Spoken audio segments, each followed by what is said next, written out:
Sveiki, Inga! Kandavā, tavā stihijā. Labvakar! Tavā mīļajā Kandavā. Šajā brīnišķīgajā, skaistajā, baltajā Ziemassvētku gaidās Kandavā. Laiks mums ir fantastisks.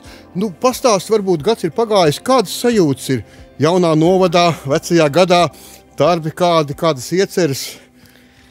Neteikšu, ka sajūtas būtu ļoti labas un gaišas. Darbi ir ļoti daudz, novads ir ļoti liels, pārāk liels, lai viņi varētu pilnvērtīgi apsaimniekot, lai visiem pietiktu naudas.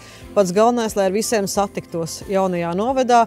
Mums ir ap 20 teritoriālās vienības, bet, lai aizbraukt pie katra pagasta vai uz katru pagastu pārvaldi, gads ir diemžēl par īsu.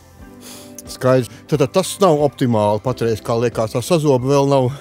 Optimāli, es domāju, tas nav, tas ir pārāk liels, tāpatās tomēr katrs ir ar savu specifiku, ir bijušie novadi, kas ir pie jūras cilvēki, ir zemgalieši, kas ir Jaunpils gals, esam mēs kurzemnieki, katram savas tradīcijas, mēģinām kopā dzīvot. Tagad mēs esam iesākuši ļoti labu darbu, kas, manuprāt, ir lieliski, jo 12 pagastiem no 21 teritoriālās vienības vēl nebija savi ģērboņi. Aha. Lai šo identitāti mēs veicinātu, lai veicinātu lokālu patriotismu, mēs tagad esam jau vienojušies ar mākslinieku Edgaru Simu, kurš ir heraldikas ģērboņu autors.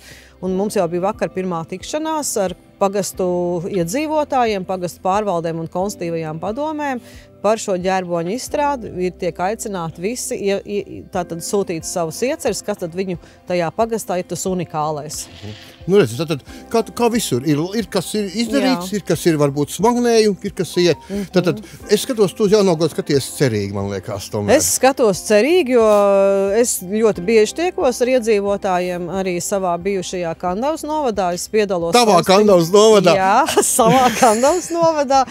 Un mēs neesam atmetuši cerību par savu Kandavas novada statusu atjaunošanu. Mēs noteikti dosimies uz Saimu. Tagad šī iniciatīva nāk no pašiem iedzīvotājiem, no konstitīvajām padomēm, no pagastiem, ka tomēr mēs gribam atpakaļ savu novadu, savu skaisto kopienu. Inga, un mēs uzrunāsim sēļus, mēs dabūsim suitus, un mēs iesim uz Rīgu. Ne ar cirujiem, bet ar konstruktīviem piedāvājumiem. Pareizi?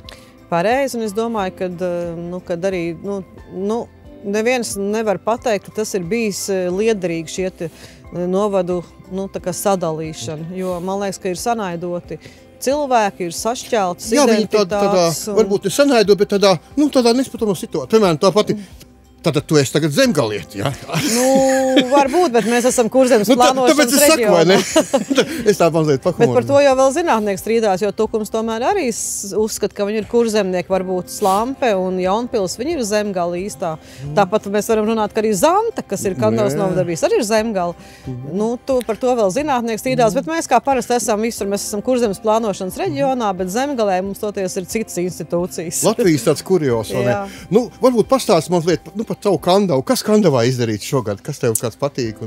Kandavā mēs esam, mums ir es uzskatu, mums ir ļoti izcili uzņēmēji, mums ir ļoti laba komanda. Šogad ir tātad izveidot Čužu purva taku, atjaunot, rekonstruēt, kas ir ļoti turistu iemīlēt, pieprasīt. Tur ir jauni celiņi, jauni soliņi, būs toaletes, ir vidas pieejamība.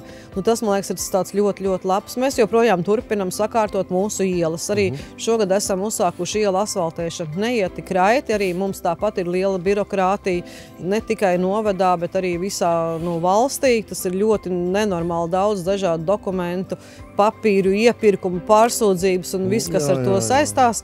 Bet mēs uz priekšu ejam. Mums ir ļoti laba kultūras komanda. Vīna, šeit pat Vīna nams, kas sadarbībā ar kultūru un turismu ļoti aktīvi darbojas. Mums pavasarī jau būs turisma autobusiņš, kas brauks pa skaistajām Kandavas ielām, tāds kā Kuldīgā ar gidu.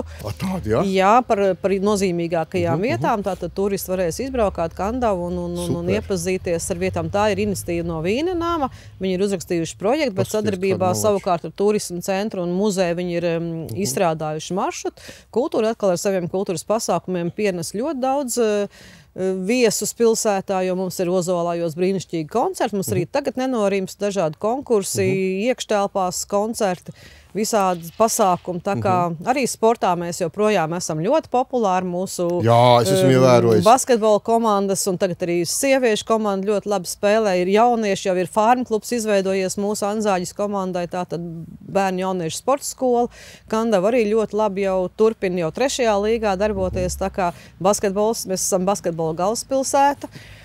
Un kopumā, es domāju, arī uzņēmēji dara, ko var. Jā, es sekoju tam līdzi un es redzu, kā tie kandavnieki turās. Daudz kas turās, bet jūs man ir jāuztic īpaši. Ko tu novēlies Kandavai un Latvijai jaunajā gadā?